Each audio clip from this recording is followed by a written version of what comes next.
কাজল আমাকে বললেন এখানে বাংলাদেশ জামাত ইসলামের আমির সাহেব এসেছেন, নির্বাচনী জনসভা করেছেন, আপনাকে আসতে হবে, একটা জনসভা করতে হবে। আমি বললাম তোমার জনসভা করার প্রয়োজন হবে না, কক্সবাজারবাসী তোমাকে চিনে, তুমি এই এলাকার পরীক্ষিত সন্তান।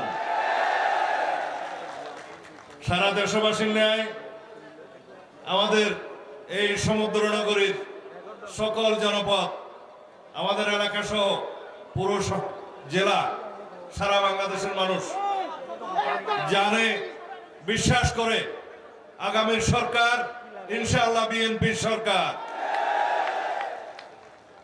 কিছুক্ষণ আগে আমার ভাই মাওলানা ইসলামাবাদী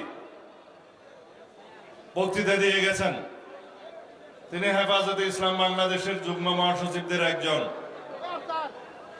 আজিজুল হক ইসলামাবাদী। তিনি বলে গেছেন এদেশের আলেম সমাজ বিএনপির সাথে আছে। আমাদের হেফাজতে ইসলামের সম্মানিত আমির, আমাদের মুরব্বী মাওলানা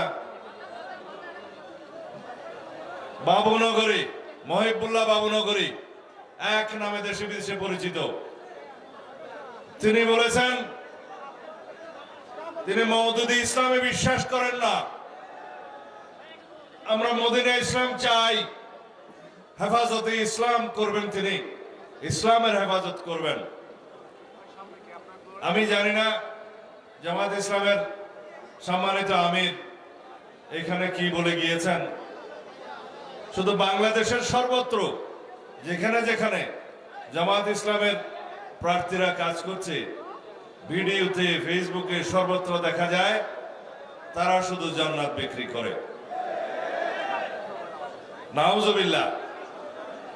আল্লাহ রাব্বুল আলামিন ফয়সালা করবেন হাসরের ময়দানের শেষ বিচারে, কে জান্নাতে যাবে, কে দুজকে যাবে। রাসূলুল্লাহ সাল্লাল্লাহু আলাইহি ওয়াসাল্লামের উম্মত, তার সুপারিশ ছাড়া কেউ জান্নাতে যাবে না। শুধুমাত্র 10 জন পৃথিবীতে জান্নাতের সুসংবাদ পেয়েছিলেন, আশরায়ে মুবাশশারা। এখন বাংলাদেশ জামাত ইসলামে কি ইসলামের ঠিকাদারি নিয়েছে? আমরা কারা? আমরা বিসমিল্লাহির রহমানির রহিমের পার্টি, যারা সংবিধানে বিসমিল্লাহির রহমানের সংযোজন করেছেন।